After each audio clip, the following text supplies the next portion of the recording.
আমাদের জীবনের যে কোনো পরিস্থিতিতে আমরা যদি ঈশ্বরকে বিশ্বাস করি, তিনি আমাদের কখনো ছাড়েন না, কখনো করেন না। যে কোনো প্রতিকূল দুর্বল পরিস্থিতি থেকে তিনি আমাদের ফিরিয়ে আনতে সক্ষম। পিতা ঈশ্বরের ধন্যবাদ হোক। পবিত্র বাইবেল ইব্রিয়দের প্রতি সাধু পৌলের পত্রের 9 অধ্যায় 22 পদে সাধু পল বলেন, আর ব্যবস্থা অনুসারে প্রায় সকলই রক্তে সূচীকৃত হয় এবং রক্তসেচন ব্যতিরেকে পাপমোচন হয় না। পবিত্র আত্মার সহভাগিতা প্রার্থনা করি বিষয়টি বোঝার জন্য। প্রভু যিশুকে যারা ত্রাণকর্তা রূপে বিশ্বাস করে প্রভু যিশু তাদের সকল পাপ ও ভার গ্রহণ করেছেন। প্রভু যিশু তাদের দুর্বলতা, অক্ষমতা, রোগসমূহ গ্রহণ করে তার শক্তি, সচ্ছলতা, ধার্মিকতা, সুস্থতা দান করেছেন এবং পিতা ঈশ্বরের পাশে দক্ষিণ পাশে বসে এখনও যারা তাকে বিশ্বাস করে তাদের জন্য আর্জি জানিয়ে যাচ্ছেন, প্রার্থনা করে যাচ্ছেন। তাই আমরা জানি যে প্রভু যিশুর রক্ত বিনা আমাদের কারোর পাপমোচন হয় না। আমরা জানি যে প্রভু যিশু তার শেষ রক্তবিন্দু পর্যন্ত দান করেছিলেন যেন আমরা অভিশাপ থেকে রক্ষা পাই, পিতা ঈশ্বরের ক্রোধ থেকে রক্ষা পাই। তিনি মৃত্যুতে প্রবেশ করেন, মৃত্যুকে পরাজিত করেন। যে মৃত্যু মানুষ পাপ করার পর এই পৃথিবীতে প্রবেশ করে, কারণ পিতা ঈশ্বরের মৃত্যুর কোনো পরিকল্পনা ছিল না। আমরা আদি পুস্তকে কোনো মৃত্যুর সৃষ্টি পিতা ঈশ্বর করেননি তা দেখতে পাই। মৃত্যু তখনই প্রবেশ করে যখন মানুষের জীবনে পাপ প্রবেশ করে। আমরা দেখি আদি পুস্তকে যখন আদম হওয়া পাপ করে পিতা ঈশ্বরের কাছ থেকে লুকিয়েছিলেন, তখন তিনি পশু বলি দিয়ে সেই চামড়া দিয়ে তাদের ঢেকেছিলেন, কারণ তারা উলঙ্গ বলে নিজেরা লজ্জিত হয়েছিলেন। আর সেই উলঙ্গতা দূর করার জন্য, তাদের পাপের গিল্টি দূর করার জন্য তাদের জন্য পিতা ঈশ্বর এক পশু বলি দিয়েছিলেন এবং প্রথম রক্ত ঝরেছিল। আমরা এই পৃথিবীতে যে মানুষ বাস করি, আমরা যা দেখতে পাই চোখে, তার থেকে অনেক বড় আরেক পৃথিবী আছে, যা হলো আত্মিক পৃথিবী, যা কোনো মানুষ খালি চোখে না দেখতে পেলেও তা বর্তমান এবং তা আমাদের জীবনকে চরমভাবে প্রভাবিত করে। আমাদের এই ভারতবর্ষে আমরা যারা বাস করি তারা খুব ভালোভাবে পরিচিত যে ভারতে তন্ত্র সাধনা, সাধু সন্ন্যাসীদের বাস। তারা এই আত্মিক জগৎ সম্পর্কে যথেষ্ট সচেতন এবং তারা খুব ভালোভাবে জানেন কোনো আত্মিক কাজ রক্ত ছাড়া হয় না।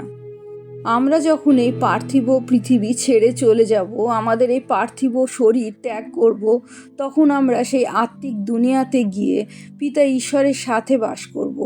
অথবা যদি আমরা ঈশ্বরকে আমাদের জীবনে নির্বাচন না করি, তবুও অনন্ত জীবন লাভ করব ঈশ্বর ছাড়া, যেখানে ঈশ্বর থাকে না সেইখানে।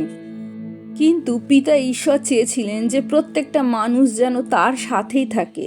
তাই জন্যই তিনি তার প্রিয় পুত্রকেই পৃথিবীতে দান করেছিলেন। প্রভু যিশু রক্ত দ্বারা মানুষের পাপ সকলের মোচন ঘটায়। যেমন বাক্য বলছে, রক্ত সেচন ব্যতি রেখে পাপ মোচন সম্ভব নয়। ইসরায়েল জাতি মোশির ব্যবস্থা অনুযায়ী নিজেদের পাপ মোচন করার জন্য দিনের পর দিন কত পশু বলি দিয়েছিল, কিন্তু মানুষের পাপ পশুর রক্তে দূর করা সম্ভব নয়। তাই তাদের সেই পাপ থেকে রক্ষা পাওয়ার জন্য প্রতি বছরই বারবার বলি দিতে হতো। কিন্তু প্রভু যিশু যে বলিদান করেছেন তা একেবারে একবারের জন্যই করেছেন। যেমন বাক্য বলছে, খ্রিস্ট যে অনেকবার আপনাকে উৎসর্গ করিবেন তাহা নয়, কারণ ঈশ্বর সময় এবং স্থানের বাইরে। প্রভু যিশু যে মৃত্যুবরণ করবেন, পিতা ঈশ্বর সেই পরিকল্পনা আত্মিক দুনিয়াতে যখন আদম হওয়া পাপ করে সেই সময় স্থির করেছিলেন। যেমন তিনি বলেছিলেন, আর আমি তোমাতেও নারীতে তোমার বংশে ও তাহার বংশে পরস্পর শত্রু জন্মাইব। আমরা জানি যে কোনো মানুষের পরিচয় বংশ পরিচয় তার পিতার কাছ থেকে আসে। নারীর বংশ একমাত্র প্রভু যিশু, কারণ তিনি পবিত্র আত্মার আবেশে জন্মগ্রহণ করেছিলেন এবং নারীর বংশ পরিচয়ে তিনি দাউদের বংশে জন্মগ্রহণ করেছিলেন এবং সেই প্রভু যিশুই পাপাত্মার মস্তক চূর্ণ করেন। তাই তো খ্রিস্ট বিশ্বাসীর জন্য প্রভু যিশুর দেহ রক্ত এতটাই মূল্যবান এবং আমরা তা গ্রহণ করি আমাদের জগতের জীবনের জন্য, আমাদের পাপ মোচনের জন্য। বাইবেলের বাক্য যা বলে, মনে করি মসির মাধ্যমে ঈশ্বরের মিশরের ওপর যে শেষ আক্রমণ, তা হলো সেইখানকার সকল মানুষের প্রথমজাত সন্তানকে সেই মৃত্যুর দূত এসে গ্রহণ করবে, এবং তার জন্য পিতা ঈশ্বর বলেছিলেন সব থেকে নিষ্কলঙ্ক এবং সব থেকে জ্যেষ্ঠ মেষশাবককে যেন তারা বলি দিয়ে তার রক্ত সেই দরজায় লেপন করেন।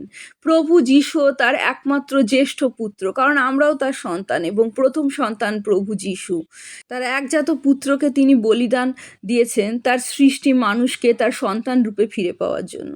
তার পবিত্র রক্তে আমরা ধৌত হয়ে ঈশ্বরের কাছে যেতে পারি এবং তাকে পিতা বলে ডাকার সুযোগ পাই, এবং পাপ ও মৃত্যুর হাত থেকে রক্ষা পেতে পারি। পিতা ঈশ্বরের প্রেমের জন্য, প্রভু যিশুর অনুগ্রহের জন্য আমরা পিতা ঈশ্বরের সন্তান হয়ে ওঠার, অনন্ত জীবন লাভের, পবিত্র আত্মা লাভের সুযোগ পাই। আর এতে আমাদের কোনো ক্রেডিট নেই, শুধুমাত্র অনুগ্রহ দ্বারা, প্রভু যিশুর অনুগ্রহ দ্বারা তা সম্ভব হয়। প্রভু যিশুর জয় হোক।